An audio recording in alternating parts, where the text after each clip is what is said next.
Alright, today's adventure, an unboxing from Swampfox Tactical Optics. It's no surprise if you look at my channel and see that I've owned several models of Swampfox optics.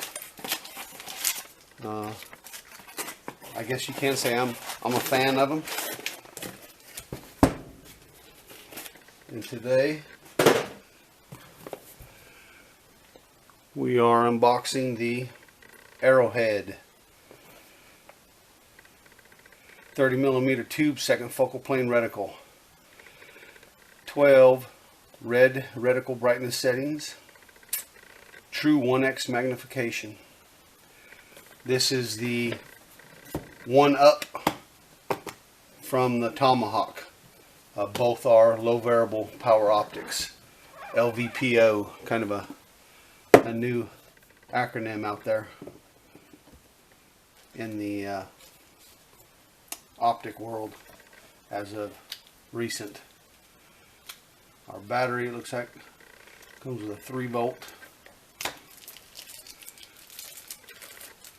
The manual. So, of course, the cloth and the decal. So before I pull this thing out, let's talk a little bit about Swampfox. The first complaint everybody says is, oh, it's made in China. Well, guess what? So is Vortex, so is Primary Arms, so is Tasco's, and blah, blah, blah, blah, and other brands. Do I own $1,000 scopes? Yes. Do I own Euro glass or Japanese glass? I do. But I'm not a scope snob or an optic snob like other people. I'm going to tell you just because it's made in China that it's garbage. The fact is, if we were to boycott anything and everything that was made in China, you would not be on YouTube watching videos, you would not be making phone calls, you would not be texting, you would not be on the internet. The fact, plain and simple, we've got to buy things from China because we don't make everything here in the US. So that's enough of that rant. So, Swampfox Optics. I was I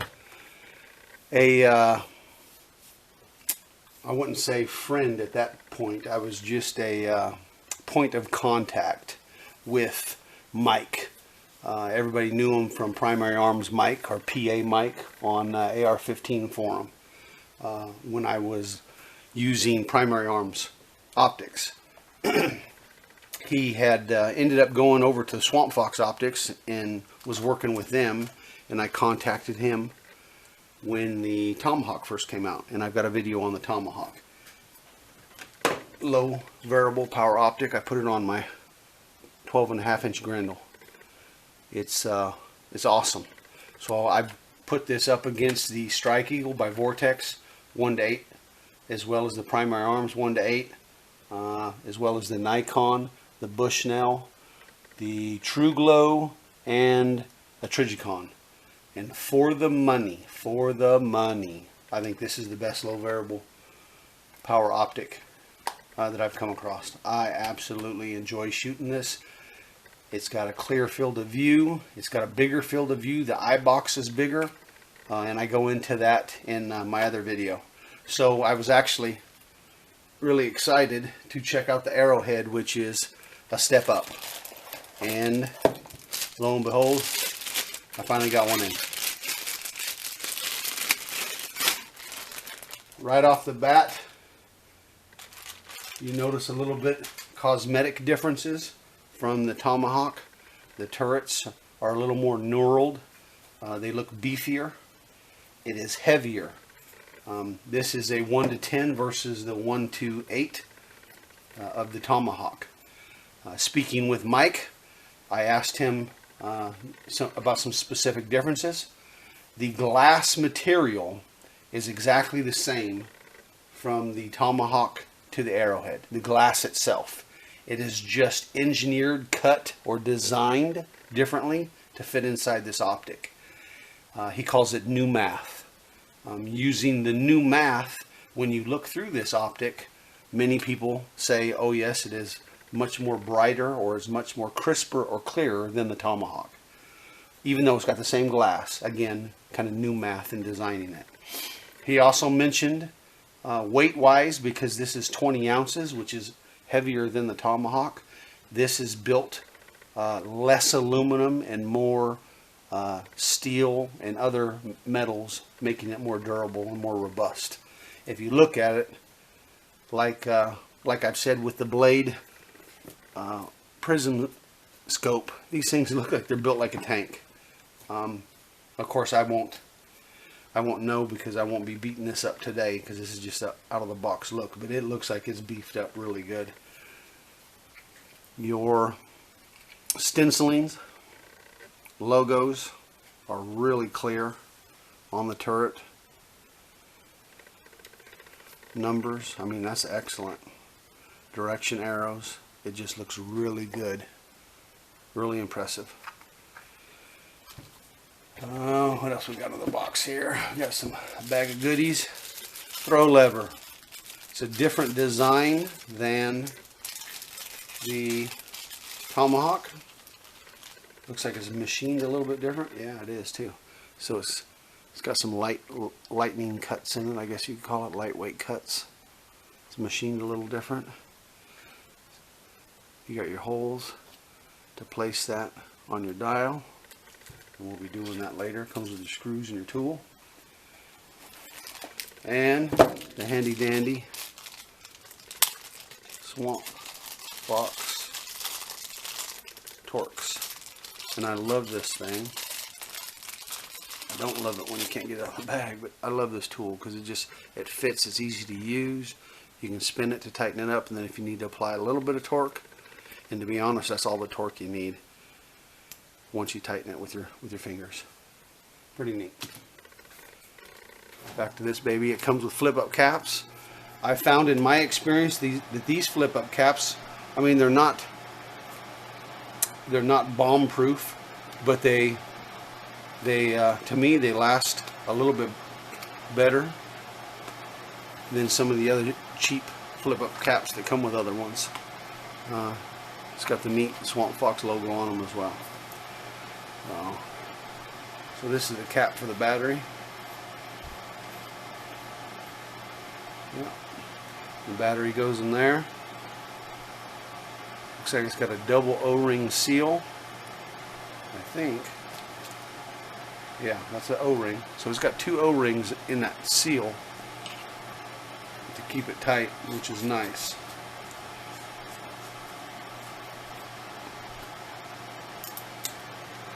Locking turrets, up, down. So that is one of the big differences from the Tomahawk as well. Again, you know, this might not be for everyone. If you've got the budget to buy $1,000 optics on everything you own, then this might not be your lane. But if you like affordable, good quality glass, I'm telling you, Swampfox is here to stay. They're a pretty good company. I am just not, I am not partial to only them. I have several Vortex. I have Nikon. I have Loophole. I have Night Force. You know, I've got a little bit of everything.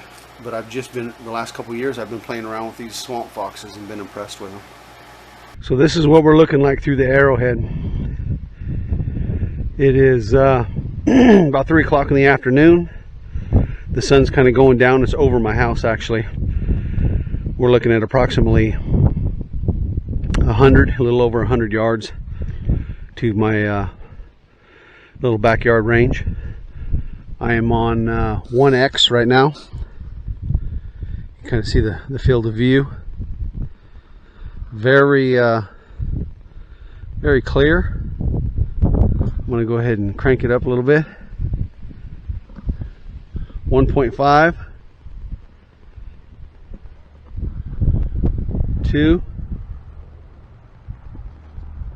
2.5, and it is marked at 2 and 2.5. Unlike some scopes, it just gives you full increments. There's a 3, there's 4,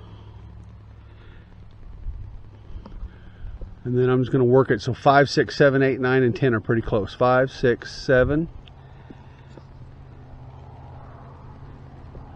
8, 9, and there's 10.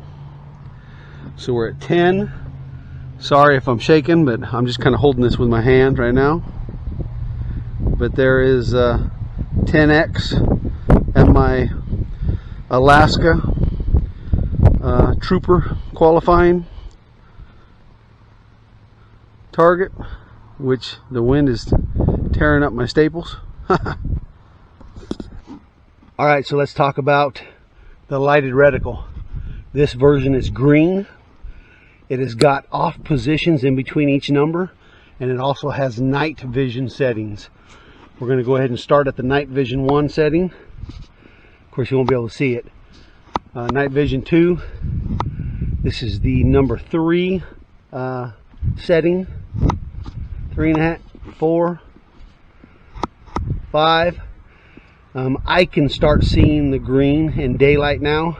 I'm not sure if you can pick it up through the camera, but at 5 I can see. 6, 7. If I pull it into some brown grass, I'm sure you can see it a little bit better. Maybe into them dark trees. Off. That's 8.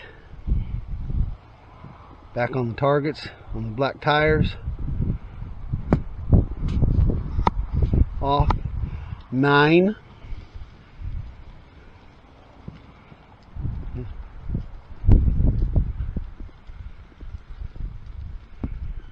And the whole reticle,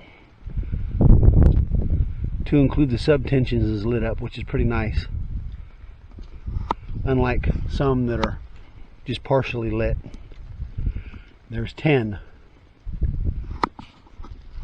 11.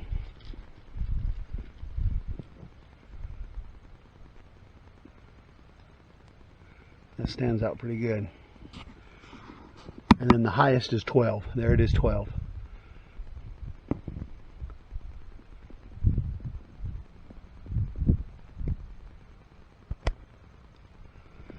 Daylight bright green, I'd say good to go.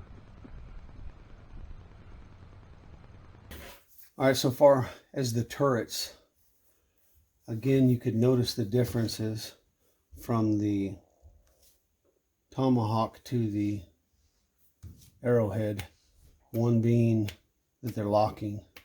But I wanted to talk about maybe the tactileness of them. I'm hoping the camera will pick up the sound. But the knurling is awesome. I mean, look at that. It's leaving indentations in my finger, which is a sign that I need some water too. My wife will tell you. But they click pretty good.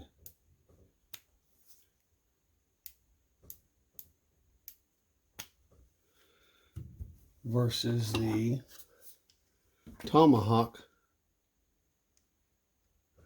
Tomahawk's just got a little softer.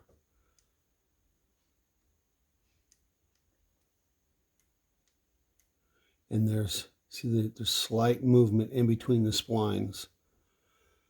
Just a very, very little movement in between the splines.